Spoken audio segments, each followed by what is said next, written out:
Halo, jumpa lagi di channel Saham Online. Pada kesempatan kali ini kita akan membahas tentang Return on Assets.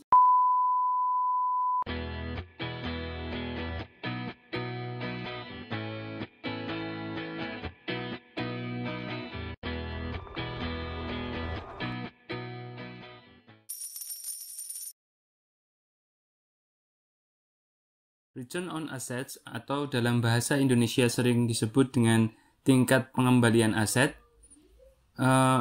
Return on Asset ini adalah rasio profitabilitas yang menunjukkan presentasi keuntungan atau laba bersih yang diperoleh perusahaan sehubungan dengan keseluruhan sumber daya atau rata-rata jumlah aset.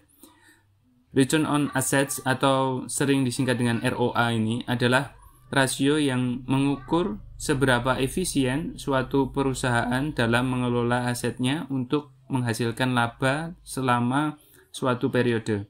ROA dinyatakan dalam persentase.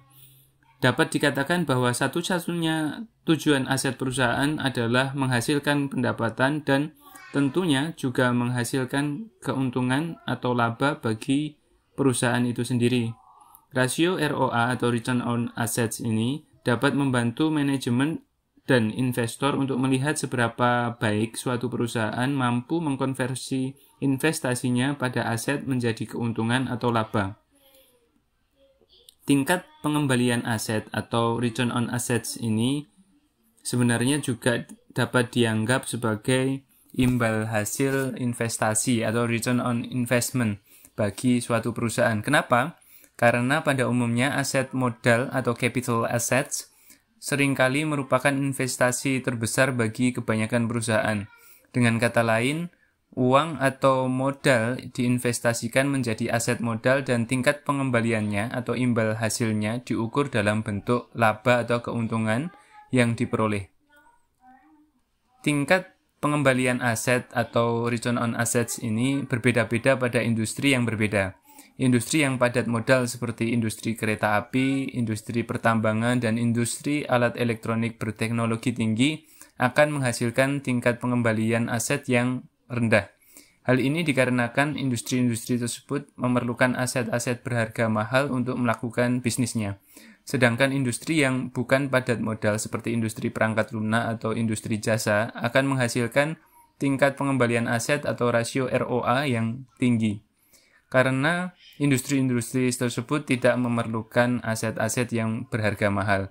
Oleh karena itu, rasio ROA atau Return on Assets ini lebih tepat digunakan untuk membandingkan perusahaan-perusahaan yang bergerak pada bidang yang sama, atau untuk membandingkan kinerja perusahaan dari satu periode dengan periode berikutnya. ROA atau Return on Assets atau tingkat pengembalian aset ini dihitung dengan cara membagikan laba bersih perusahaan, biasanya pendapatan tahunan, dengan total asetnya dan ditampilkan dalam bentuk persentase. Ada dua cara umum dalam menghitung ROA, yaitu dengan menghitung total aset pada tanggal tertentu atau dengan menghitung rata-rata total aset average total assets. Nah, berikut ini adalah rumus ROA. Return on Assets atau tingkat pengembalian aset.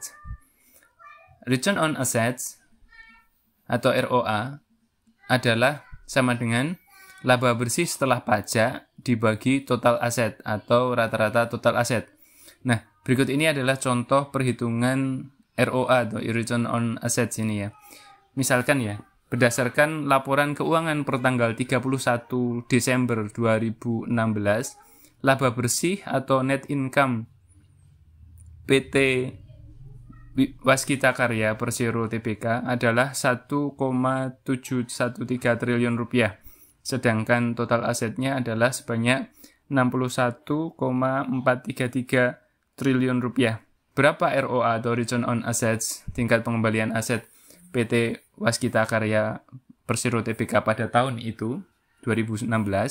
Nah, jawabannya adalah, perhatikan perhitungannya. ROA sama dengan laba bersih setelah pajak dibagi total aset atau rata-rata total aset. Jadi ROA sama dengan 1,713 triliun dibagi 61,433 triliun. Nah, Artinya ROA sama dengan 2,79%. Jadi ROA PT Waskita Karya Persero Tbk ini dengan kode yang punya kode Waskita WSKT ini adalah sebesar 2,79 ya pada tahun 2016 pada saat itu.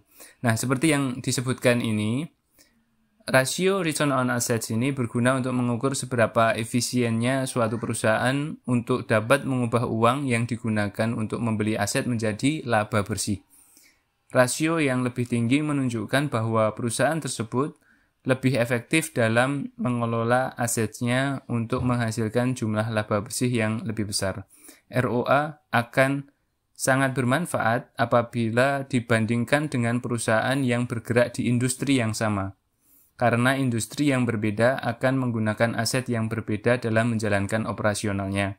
Misal, perusahaan tambang harus menggunakan peralatan yang besar dan mahal, sementara perusahaan perangkat lunak, software house, hanya menggunakan komputer dan server dalam menjalankan bisnisnya. Sampai sini paham ya?